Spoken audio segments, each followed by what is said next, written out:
¿Por qué un producto capilar para el cabello, para el cuero cabelludo, a pesar de no contar con una eficacia evidente, probada, clínica, se puede perpetuar en el tiempo, se pueden perpetuar sus ventas en el tiempo, año tras año, década tras década? En muchas partes del mundo ocurre esto.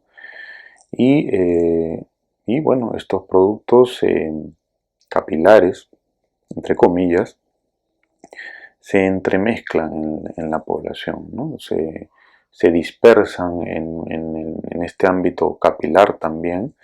Y bueno, la gente lo compra, lo consume, mmm, pero no necesariamente se logra tener el resultado que se promete a través del tiempo. Y bueno, pues nos encontramos con a veces fiascos comerciales, ¿no?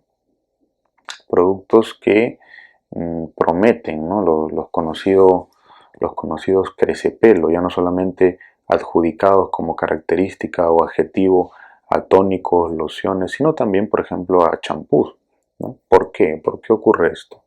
Obviamente podemos tener múltiples respuestas y en primera instancia nos podemos parar enfrente de todas aquellas empresas, ¿no? Que utilizan algún producto que puedan tener en el catálogo o crear uno nuevo, apañarlo muy bien con un marketing muy bien enfocado y bueno, que caiga a la población, y ya habrá gente, ¿no? Que con mayor o menor conocimiento o mayor o menor ignorancia del caso, pues lo consuma. Pero en la práctica ocurre eso y ocurren otras cosas también. Existe también una población, familiares, amigos, nosotros mismos, que a veces caemos en algunas trampas, inclusive teniendo los conocimientos, eh, se podría decir, suficientes del tema, pero por algún motivo, ¿no? Escogemos la peor opción, ¿no? A veces, y eso no es ajeno al ámbito capilar. A veces me pongo a pensar por qué ocurre esto, ¿no? Y ya pasamos a un ámbito mucho más personal, que no tiene que ver necesariamente con el producto en sí, ni con las empresas que lo distribuyen, sino que tiene que ver con uno mismo, ¿no? Nuestras propias creencias, nuestros sesgos, ¿no? Nuestras propias afirmaciones y negaciones, nuestros límites, ¿no? Mentales. Y por qué no decirlo también, a veces, muchas veces, la presión de grupo, ¿no? Recuerdo en los 1930, ¿no? Como Solomon Asch, a través de ese experimento de conformidad de grupo, logra explicar muy bien el factor y la potencia que puede tener la presión de grupo sobre personas, como por ejemplo universitarios, ¿no? Que están muy bien informados y en las cuales pues hay un porcentaje en el cual logra sucumbir, ¿no? A la presión de grupo y llamar, por ejemplo, negro al blanco, ¿no? A pesar de creer algo, pues la presión reiterada, ¿no? A veces de respuestas en un genial experimento, logra pues a veces conseguir un grupo errático, ¿no? De respuestas.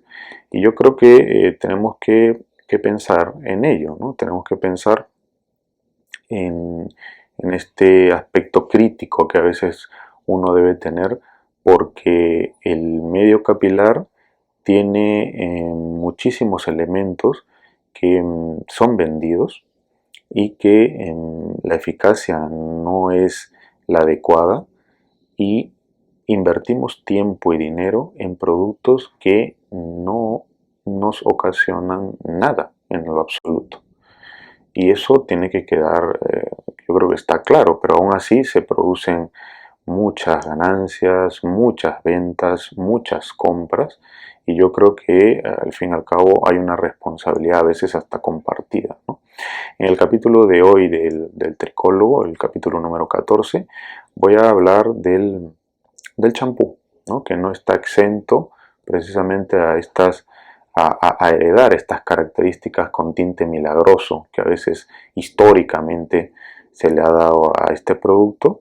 Lo revisaremos un poco, veremos algunas características en relación a la elección práctica que podemos tener de esta sustancia, de este alimento tan cotidiano, y veremos sobre todo cuál es su principal función. Soy Rafa Nascimento, esto es el Tricólogo, vamos allá.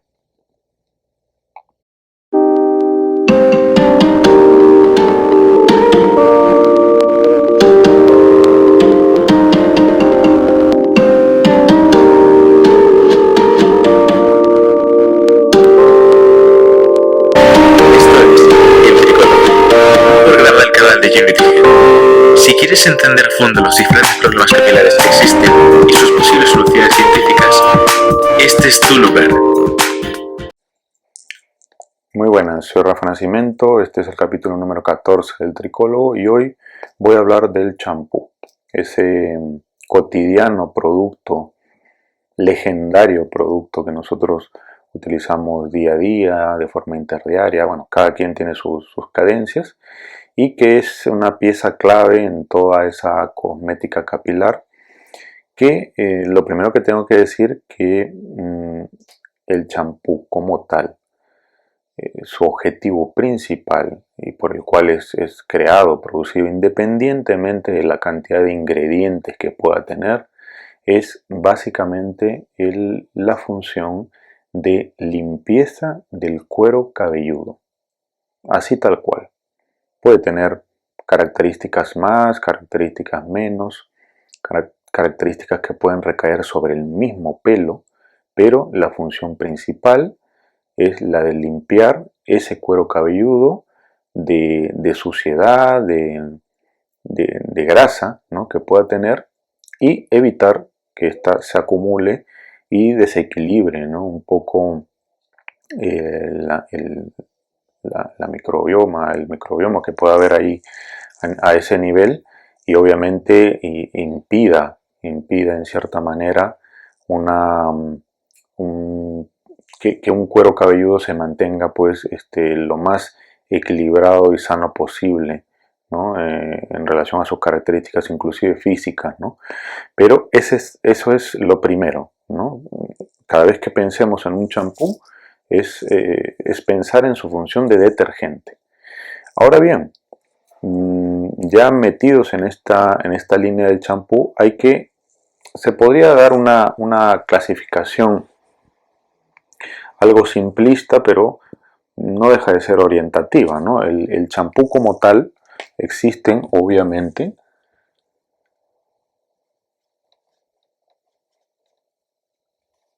los champús que son de perfil cosmético, básicamente de limpieza y de apariencia, ¿no? De todo lo que es lograr una limpieza, pero también darle ciertas características al cabello como un efecto secundario o terciario, pero sobre todo eso, ¿no? Es una serie, estamos plagados de cantidades ingentes, y ahí obviamente las empresas también saben hacer su trabajo.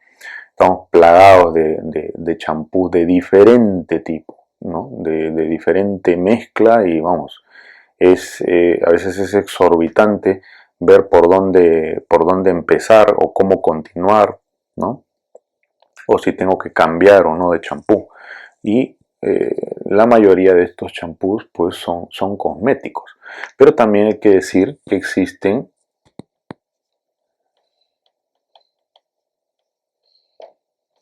los champús que tienen algún principio activo, ¿no?, en su composición.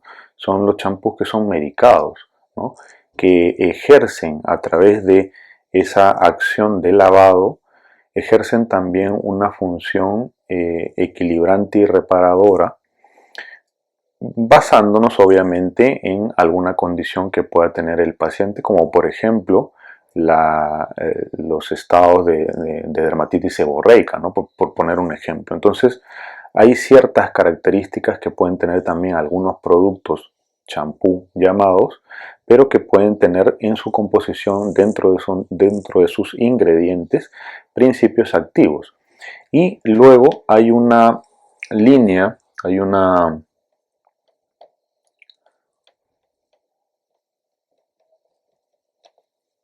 digamos que hay una línea un poco intermedia, aunque yo diría más tirando para la cosmética, que a veces no está muy bien regulada del todo, que son los llamados champú cosmecéuticos, ¿no? Que algunos los llaman así porque tienen ciertos ingredientes que se les atribuye ciertas acciones determinadas sobre el cuero cabelludo, sobre todo en el cuero cabelludo, no necesariamente en el cabello, y se pueden pues conseguir ciertos resultados, ¿no?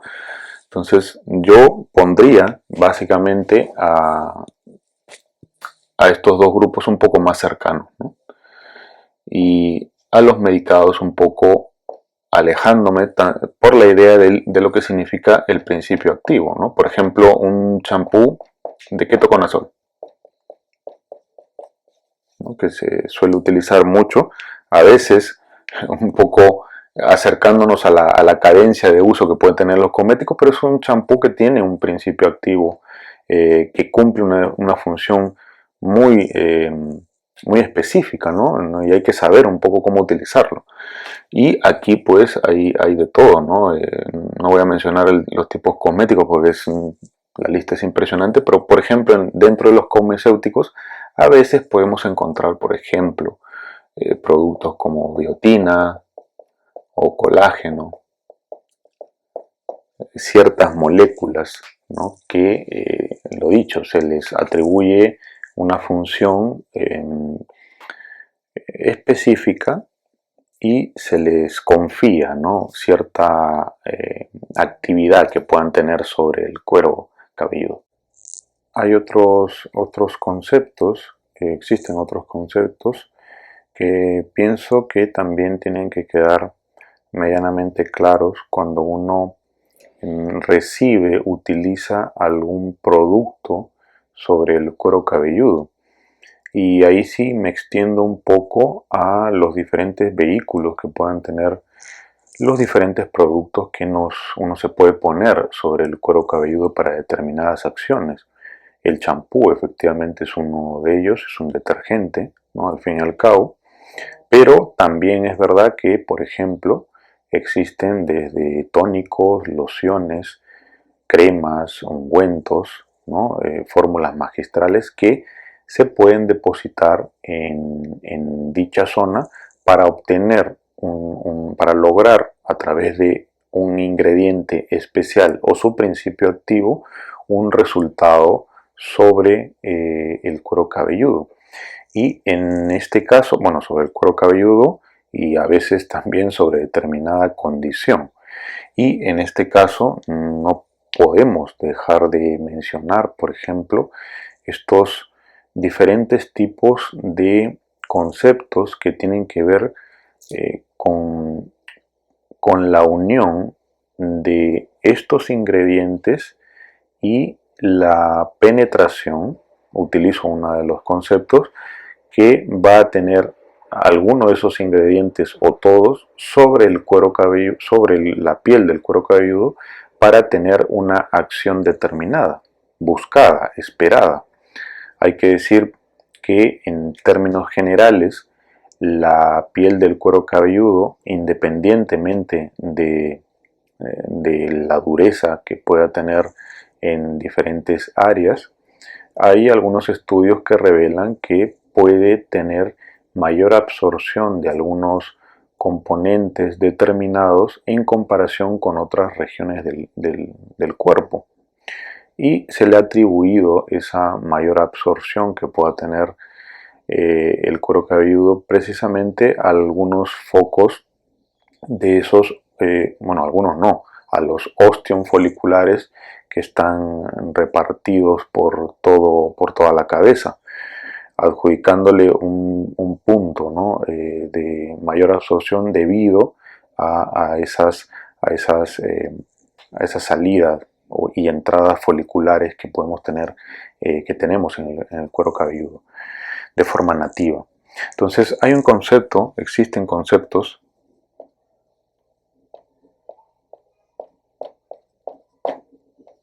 un primer concepto que tiene que ver con el concepto no de absorción, sino de adsorción, con D. Y es básicamente el producto que logra estar en contacto muy superficial con, en este caso, con la piel del cuero cabelludo, y ya a ese nivel ejerce una acción, ¿no? Es verdad que el componente, ¿no?, de dicho, digamos así, la unión entre la sustancia y la superficie, tan solo por el hecho de estar en contacto, ya puede ejercer una acción, es verdad, en capas muy externas, pero logra tener un efecto. Ahí tendríamos que meternos en esas uniones un poco débiles, ¿no? Tipo Van der Waals, ¿no?, que a veces en la física nos han explicado, pero sí es verdad que es suficiente para lograr una acción a ese nivel. Entonces, seguimos avanzando y nos encontramos con que este compuesto que cae, este compuesto cosmético, que puede ser en champú, una crema, por ejemplo, está conformado por un principio activo, un ingrediente principal y un vehículo, ¿no? Cae, por ejemplo, en el caso de absorción, cae en una capa, en la primera capa, ¿no?, en un estrato córneo, ¿no?, de la piel, ¿no? Ejerce una acción muy superficial a ese nivel. Y luego este compuesto, dependiendo del diseño, del objetivo de diseño que se quiera de ese cosmético, pues se puede producir un estado de avance hacia abajo, de profundidad. Entonces hay que decir, por ejemplo, que luego de esa primera función, ¿no?, de relación de absorción, también podemos entender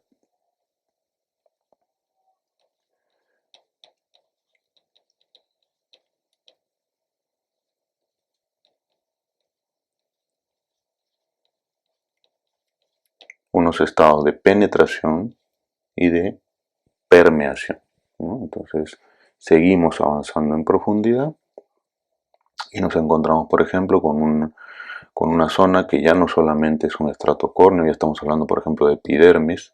Más abajo está la dermis. Aquí ocurre lo mismo, aquí hay un folículo, por así decirlo, epidermis, y más profundo dermis. ¿Qué es lo que pasa? Que en un estado de penetración, por ejemplo, el principio activo puede llegar a lugares entre células, ¿no?, intercelular. Y en un estado de permeación, por ejemplo, el principio activo, el ingrediente principal del compuesto que se plantea que ejerza una función, en determinado lugar llega a estados intracelulares, ¿no? Hay que mencionar también que vamos en profundidad, epidermis, dermis. Ya en epidermis empiezan a haber enzimas y en la dermis vasos, ¿no? Vasos. Entonces, de acuerdo al diseño de los cosméticos, se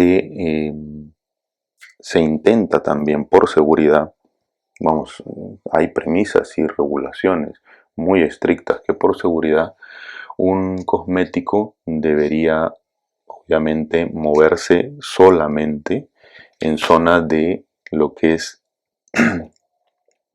epidermis y estrato córneo, ¿no? No debería profundizar un poco, no debería profundizar digamos, para no inmiscuirse en un estado de capilaridad, ¿no? de vasos sanguíneos. Capilaridad, pero me refiero a esos microvasos, ¿no? que existen a nivel de la piel también, o empiezan a verse a nivel de la piel. Entonces se movería en zonas muy superficiales.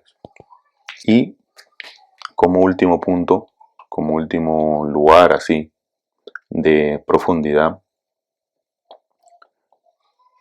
aunque utilizamos mucho esta palabra para referirnos a todo realmente, pero en realidad los estados de absorción son los que tienen que ver sobre todo con esos objetivos circulatorios y vasculares, ¿no?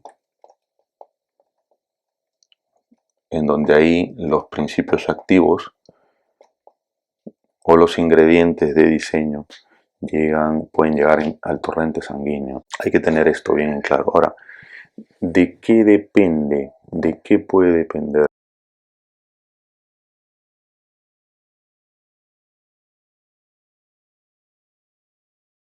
Pues va a depender básicamente de la piel, ¿no? Del tipo de piel que una persona pueda tener.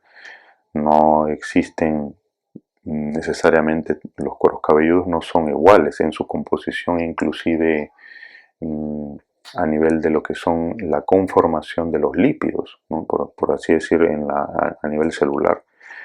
También obviamente va a depender de las propiedades del compuesto piel, del vehículo, ¿no? del diseño de este compuesto, y también va a depender de factores que tienen que ver con, por ejemplo, propiedades que tienen que ver físicas, ¿no? Que tienen que ver con, vamos a ponerlo aquí por así decirlo, esto ya, si bien es cierto, ya me meto un poco al mismo compuesto y al mismo principio activo. Peso, el tiempo de exposición, temperatura, pH, grado de afinidad por lípidos, por agua, ¿no? Qué tan liposoluble o hidrosoluble es el compuesto. De eso va a depender la penetrancia que pueda tener. Y traigo al terreno la variable de tiempo, porque al hablar específicamente del champú estamos hablando de un compuesto detergente, compuesto al fin que va a recaer sobre el cuero cabelludo, pero que en la práctica estamos hablando de que ese proceso, desde que cae hasta que se enjuaga, son de minutos. 5 minutos un champú puede estar ejerciendo la acción, ¿no? Entonces nos deberíamos preguntar si realmente esos ingredientes que están en el frasco del champú y a los cuales se les propone que vayan a ejercer una acción sobre nuestro cuero cabelludo, van a poder cumplir la acción en este tiempo, ¿no? Es ahí cuando nos ponemos a pensar, por ejemplo, cuando tenemos una molécula, ¿no? de ketoconazol, ¿no? que tiene un tamaño en kilodaltons específico, y por ejemplo la comparamos con una molécula de biotina que es un poco más pequeña. Nosotros podríamos pensar que si solo nos fijamos en esa variable, la molécula de biotina podría penetrar más fácilmente. Pero también hay que decir que, por ejemplo, la molécula de biotina no es tan afín al tema de afinidad lípida como lo pueda tener la molécula de ketoconazol. Y se sabe que el tema de afinidad a lípidos o ser liposoluble facilita la penetración. Entonces hay un punto a favor y un punto en contra.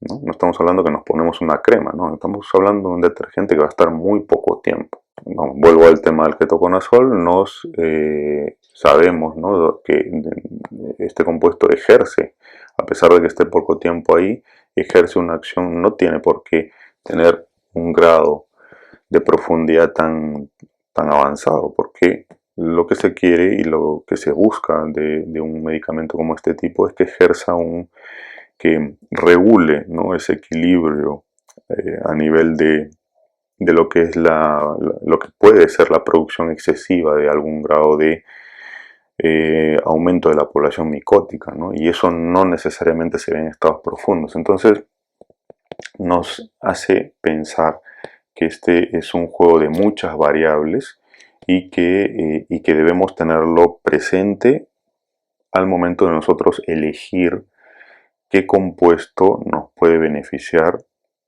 para un determinado momento y cuál no.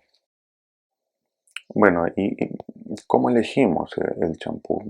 ¿Por dónde empezamos? Si es que tenemos mm, millones de tipos de champú cuando nos enfrentamos a esa venta excesiva que podemos encontrar en cualquier tienda, ¿no? ¿Cómo hacemos el match? ¿Cómo los empatamos? El champú es un detergente, ¿no? Es un detergente en el cual la principal función es la de limpieza, ¿no? Esa acción quelante de arrastre de toda la suciedad. Entonces, partiendo de ese punto, tenemos que reconocer algunas características que tienen que ver sobre todo con ese compuesto surfactante que tiene el champú, esos ingredientes, ¿no?, primigenios. Luego habrá más, ¿no?, cosas que se le pone al champú en su vehículo, pero sobre todo hay unos ingredientes que son primordiales, que son los llamados surfactantes, y los vemos a continuación. El champú, diseñado para limpiar el cuero cabelludo, y como tal, el detergente tiene un papel básico en este compuesto, pero no es el único. Existen aditivos, acondicionadores e ingredientes especiales que son todos estos elementos en su conjunto los que le van a dar el resultado final a este champú y van a hacer que los champús sean diferentes precisamente por estos compuestos. El detergente, los llamados surfactantes o tensioactivos conocidos, es una molécula que tiene pues dos partes muy bien claras, ¿no?, definidas, una zona hidrofílica y otra lipofílica. Y es esta disposición, es esta arquitectura la que va a ayudar a que se produzca la emulsificación de las grasas, a que se produzca esa mezcla entre líquido y grasa y se pueda producir la limpieza a través del arrastre de toda esa suciedad que hay arriba. Los tensioactivos, por su carga eléctrica, se clasifican en aniónicos negativos, catiónicos con carga positiva, no iónicos sin carga, y los enfotéricos con carga negativa y positiva que la alternan en función al pH. Hay que decir que los dos últimos son los menos detergentes. Los aniónicos serían lo de mayor acción limpiadora y se reservan para casos de, por ejemplo, dermatitis seborreica. En este grupo están los famosos y conocidos sulfatos. En el caso de los catiónicos, minimizan el frizz, reducen la carga negativa que puede haber y son los llamados suavizantes, ¿no?, los softeners después de utilizar. Los aniónicos, pues estos un poco como que hacen el equilibrio. Hay que decir que en el cuero cabelludo, de acuerdo a su punto isoeléctrico, obviamente hay cargas positivas y negativas, tanto en el cuero cabelludo como en el cabello, pero probablemente hay un porcentaje más de carga negativa y que si nosotros utilizamos frecuentemente un champú aniónico, esto se eleva, ¿no? Entonces eso a la larga pues, puede producir frizz. Pero ¿cuál es el estado de mi cuero cabelludo? ¿Cuál es el estado de nuestro cuero cabelludo? Aquí sí tengo que decir que implica, es muy importante que exista una valoración, ¿no? Una valoración en el lugar adecuado, con los profesionales adecuados. Y ya no necesariamente porque tenga un problema, sino que a veces la cosmética nos empuja a que nosotros tengamos valoraciones frecuentes de nuestro cuero cabelludo y nuestro pelo también. A veces hay pistas, ¿no? A veces tenemos picor, caspa, pelo graso, eso sí lo notamos. Y a veces el rostro mismo da otra pista, ¿no? Porque hay los rostros con tendencia a grasa se relacionan con un cuero cabelludo graso también. Hay indicaciones básicas, ¿no? que podemos plantearnos, podemos proponer en un match, ¿no? Y hay que decir, por ejemplo, que una propuesta podría ser para un cuero cabelludo graso, con cabello graso, el lavado es diario, ¿no? Con champús con surfactantes aniónicos. Para un cuero cabelludo seco, ¿no? Se podría espaciar a 3 días hacia adelante y se utilizaría champús con surfactantes no aniónicos o aniónicos débiles o una combinación de ambos. Hay que decir, por ejemplo, que las personas mayores tienen menos producción de sebo y a veces el lavado tiene una cadencia dejando una semana de uso y la verdad que no se encuentra necesariamente sucio, ¿no? Porque la producción de grasa pues, puede variar de persona a persona, inclusive en pacientes, por ejemplo, mujeres que puedan tener el pelo más largo, ¿no?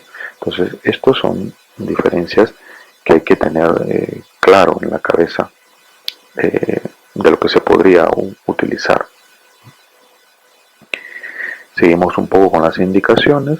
Un cuero cabelludo normal, en donde el lavado podría ser, digamos, dejando un día cada 48 horas y se podrían utilizar champús con tensioactivos aniónicos débiles o una combinación con catiónicos, por ejemplo. También hay que decir que en un cuero cabelludo dañado y sensible, la cadencia también podría ser dejando, digamos, un día o dos. Y aquí sí tendríamos que utilizar los no aniónicos o los anfotéricos. Hay que recordar, por ejemplo, que hay pacientes posoperado de trasplante capilar o simplemente que tengan algún grado de irritación en el cuero cabelludo que no es conveniente utilizar champús con tensioactivos aniónicos por la irritación que le puedan poner. Y en términos generales también se pueden utilizar combinaciones de champú, pero dejando un tiempo, ¿no? Prolongado, dependiendo de cada caso. En resumen, hay un cuero cabelludo que necesita un champú y hay un cabello que necesita un acondicionador y que eso da para otro tema. Pero esto es lo que tenemos que tener claro y sobre todo cuando hay cabello largo. Pero ¿no? Podemos llegar a encontrar mi tipo de champú con ayuda de la inteligencia artificial o ChatGPT.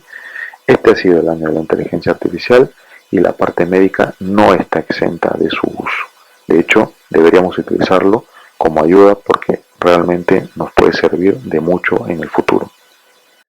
Y ya estamos con la versión para móvil de ChatGPT 3.5. Esta no es la versión de pago, hay una versión superior de pago.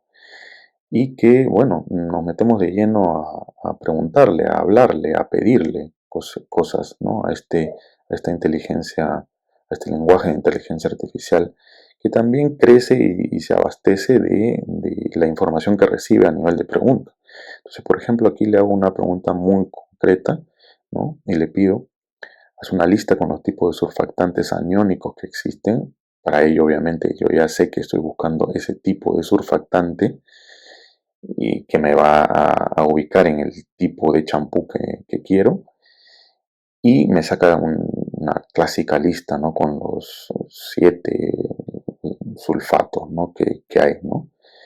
No me tengo que aprender necesariamente los nombres porque existen herramientas como esta que ya me arrojan, ¿no? Los nombres en este caso de los sulfatos que yo pueda estar buscando, ¿no? Y que posteriormente puedo pasar a la etiqueta a revisar y que también el ChatGPT lo aconseja, ¿no? Hay que tener presente eso, revisar las etiquetas, ¿no? Para darnos cuenta de qué cosa es lo que hay. Le puedo pedir también, por ejemplo, que me haga una lista, ¿no? de surfactantes.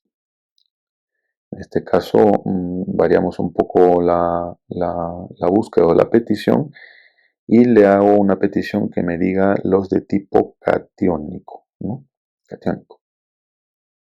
Y lo mismo, ¿no? Me saca una lista de los surfactantes de esa categoría y, repito, esto es una ayuda, ¿no? Esto no reemplaza, digamos, otros servicios, no reemplaza que yo corrobore esto, pero sí me orienta bastante, muchísimo, diría yo. A día de hoy, esta es una herramienta en donde, eh, repito, nos orienta bastante, nos enfoca en nuestra búsqueda, nos hace probablemente no aprendernos los nombres, pero sí tenerlos a mano, ¿no? Sabiendo, obviamente, recordando que yo ya, o una persona, un paciente, un cliente, ya sabe lo que está buscando porque sabe qué tipo de cuero cabelludo puedo tener, qué tipo de pelo, ¿no?